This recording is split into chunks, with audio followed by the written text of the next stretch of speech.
எவ்வளோ கம்மியாட்டி மூக்க முடியாம குச்சி குட்டி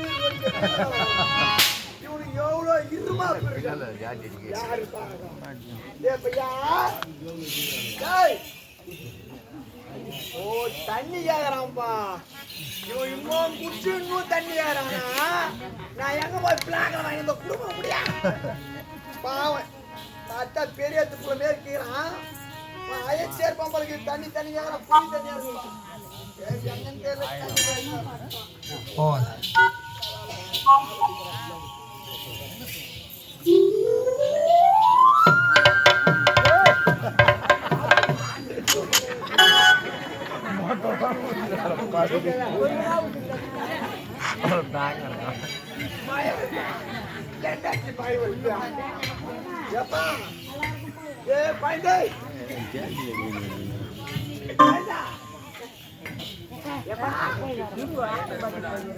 தண்ணி பிடிக்கணுக்கா எனக்கு யார் தண்ணீர் விடுத்து காப்பாற்றிருப்பார்கள் நீங்களே தண்ணீர் விடுத்து காப்பாற்றியது அப்படியா வயசான காலத்துல கை நடுங்கிச்சு அப்படியா எங்க நிக்கு வயசான எல்லாமே ஆடுது அது பரவாயில்ல உன்னை பார்த்தா ஏதோ பெரிய போய் மேய்க்குது இந்த கால தண்டு நம்பின்னு பாத்துக்கிறீங்க நான் என்ன இல்லையா வெகு நாட்களாக என் மனைவி நான் பிரிந்து வாடுகிறேன் ஐயா என் மனைவியை நான் தேடிக்கொண்டிருக்கிறேன் உன்னுடைய மனைவி தர்ற ஐயா இவ்வளவு நாள் சாப்பிட்டே இல்லையா ஐயா பசி அதிகமாக இருக்கிறது ஐயா சாப்பிடுவோம்னா ஏதோ பாவம் குழந்தை பார்த்தா பசியா பசி ஐயா வீட்டுக்கா ஆமா ஐயா வீட்டுக்கு வா என் பொண்ணை கூடணும் ஐயா உன் பொண்ணை கூப்பிடுறீங்களா உன் பொண்ணுலாம் எனக்கு ஒன்று ஏற்கனவே கல்யாணம் ஆகி போச்சு நீங்க தானே சொன்னீங்க இப்ப வீட்டுக்கு வா என் பொண்ணை கூப்பிடணும் பொண்ணு பார்க்க வந்திருக்கிற மாதிரி அப்படி இல்ல என் வீட்டுக்கு வந்தா என் பொண்ணு கஞ்சி ஆகி வச்சிருப்பா அப்படி கஞ்சி அந்த கஞ்சி குஷ்டி ஓடி குடிக்காத என் பொண்ணு இது வரைக்கும் எனக்கு கஞ்சி சாப்பிட்டு பழக்கம் எப்பா டேய் உன பாவம் புண்ணி பார்த்து சாப்பிட்டு வாடா கூப்பிட்டா கஞ்சி சாப்பிட்டு பாயெல்லாம் போட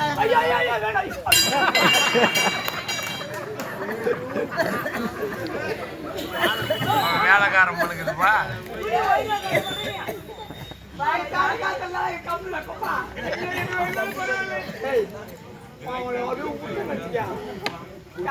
துணியை கம்மியாச்சு நானே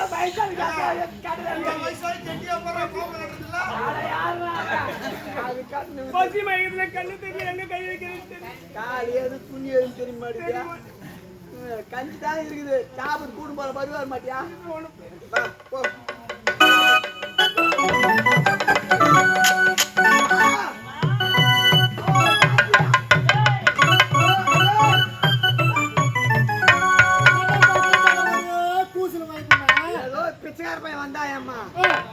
பசி பசி நீங்களாம் அவன் நெக்குல என்னத்துமா சொல்றான் அவன் போனா ரோட்ல போற வரைக்கும் சாப்பாடு போறதுக்கு நான் அண்ணன் சத்திரமா கட்டி வச்சுக்கிறேன் இதை மட்டும் வாங்கியா கிணத்து கிட்டதுக்கு சொல்லாதியா அந்த கேரளுக்கு போறது தண்டு சோறு தண்டு சோறு போட்டு எனக்கு உன்னை பாயசம் நினைச்சு பாரு எங்கேயோ சாவகாலம் போன உன்னை காப்பாத்தி இன்னொரு நீ தண்டு சோறு பாருயா டபுள் தியாகத்துக்கு உதவாத தண்ணியும் பசிக்கு உதவாத அன்னமும் இந்த எந்த தெய்வத்துக்கு ஏறுவேன் அதனால தவிச்சு தண்ணி ஒரு தப்பு கிடையாது அவன் வருவான் அவன் ஒரு கஞ்சி ஆகி போட்டான்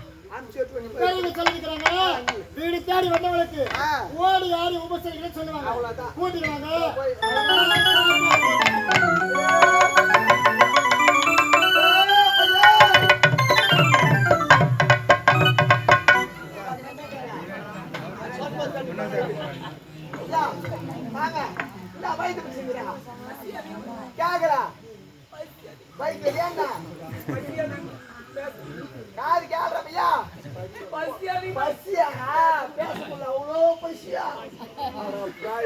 உக்காந்து சோத்த மரக்கட்டு வந்து பசி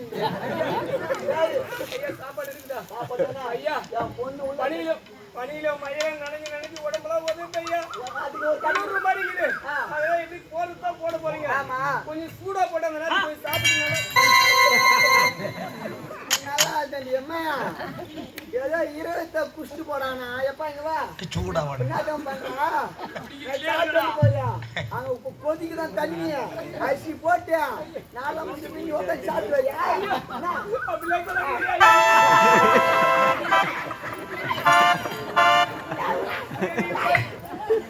பத்தடி கொடுத்தாலும் போதுங்க, கொஞ்சம்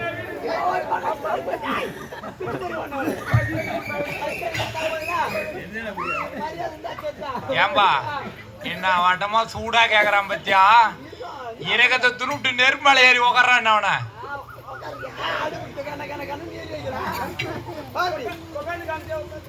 உக்காந்து காமி இவனுக்கு சோறு போறதே தப்பு கிட்ட சேர்க்கலாமா பாரு இரும்பு ஆப்பு இல்ல வந்துமா சாப்பிட்டுமா வந்து ஏறமுட்டா போய் ஏறமுட்டாரு வந்துமா சாப்பிட்டுமா அது ஓடி பண்ணும் இல்லை ஒரு 1/2 மணி நேரம் ஓடிடு எப்பா மட்டும் ஓட போய் நானும் உக்காந்து தூங்க போறமா என்ன பா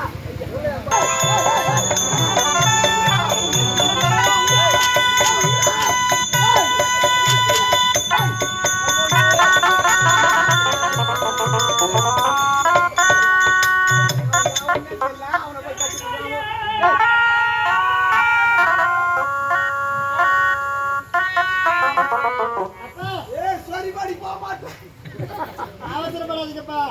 அவன் யாரு பிச்சைக்கார பையன் அவன் போனா படிரு நாடு வாழ்த்துனா அவனை கடிப்பீங்கம்மா நீ கட்டிப்பீங்கம்மா குழந்தை எழுதி கேட்ட என்ன சொல்லுறீங்க பிச்சு போடுறவன யாரவா அவன் போய் கடிப்பிங்க ஏதோ போனா போட்ட வயசானுங்க அதோட சாம்பல் போய் புண்ணிங்க நினைச்சா என் பொண்ணு வந்து நீ கட்டி இப்படி இல்லையா முடியுமா?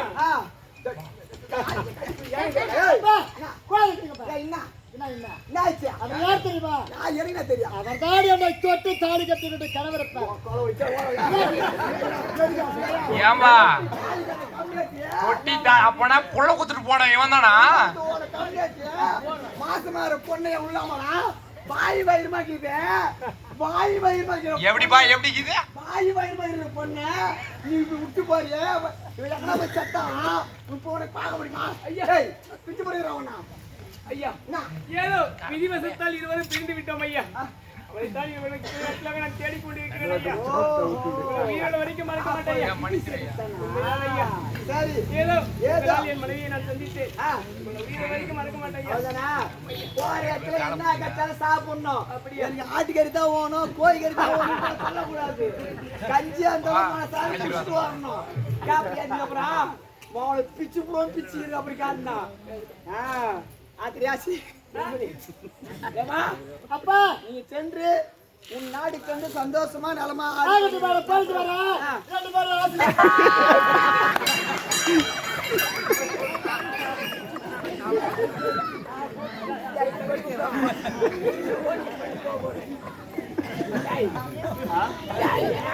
வரேன்.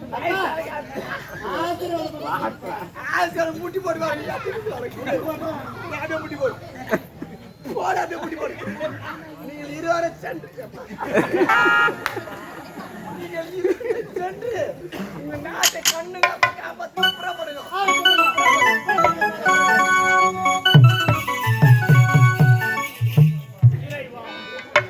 குமரிவிடு எரிமலை கொந்தளிக்கும் கடல் அலை வீசிவிடும் சூறாவளி காற்று போல் ஆகிவிட்டது என்னுடைய வாழ்க்கை.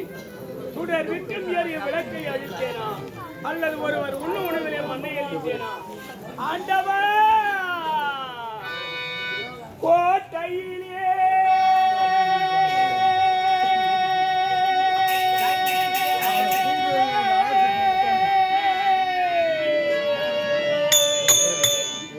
ஒரு ஆலமரம் அதில் கூடு கட்டும் ஒரு பாலம்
ஆண்டவா, இந்த பாவி எதற்காக உயிரோடு வாழ வேண்டும்? எங்கேயாயும் சென்று நாம் இறந்து விட வேண்டும். இறைவா, அது பாவி, இப்போதாகிலும் சொல், இப்போதாகிலும் சொல். அந்த கருவிற்கு காரணம் யார்? அமரா, எதற்காக உன் தகையை மீது கோபப்படுகிறாய்? அந்த கருவுக்கு காரணம் யார் என்று தெரிய வேண்டும். விஜயா, விஜயா, நீ இல்லாத நேரத்தில் கண்டவனோடு கொஞ்சம் குழாவி கும்மால போட்டு வயிற்றிலே பிள்ளை சுமந்து கொண்டிருக்கிறார். இவள் முகத்திலே விழுப்பதற்கே வெட்கப்படுற வேதனைப்படுறேன். விட்டு போதவே தவறா. என் தந்தை சந்தேகப்படலாம். ஏன் நாட்டு மக்கள் அனைவரும் நீ சந்தேகப்படலாம். நீ யார்? சிறு வயது வளர்த்தல் அல்லவா? உன் தங்கை மீது உனக்கு நம்பிக்கை இருக்கிறது. இந்த கருவுக்கு காரணம் யார் தெரியுமா? நான் தான். அன்று போருக்கு சென்றோம் அல்லவா? ஆற்றுகளை பெருகெடுத்து ஓடியது. அந்த இரவு கூட அமைத்து இருவரும் படுத்துறங்கினோம் அல்லவா? அன்று எனக்கு உரைக்க வரவில்லை. என் சாந்தி நினைவாக இருந்தது. அரண்மனைக்கு ஓடினேன். ஓடி என் சாந்தியோடு சந்தோஷமாக இருந்தேன். அதனால் உருவாகுதான் அந்த கரு. சாந்தி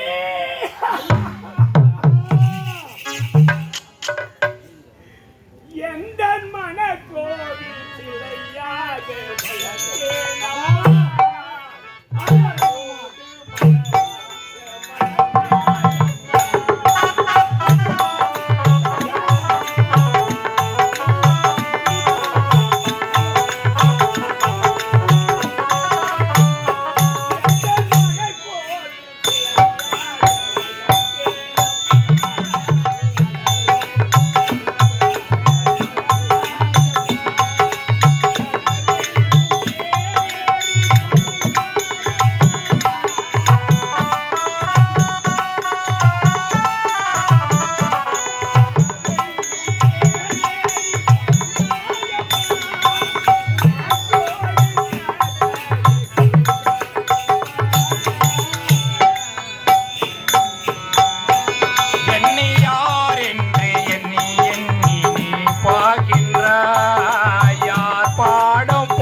முதலில் இந்த பாவியை மன்னித்தேன் என்று ஒரு வார்த்தை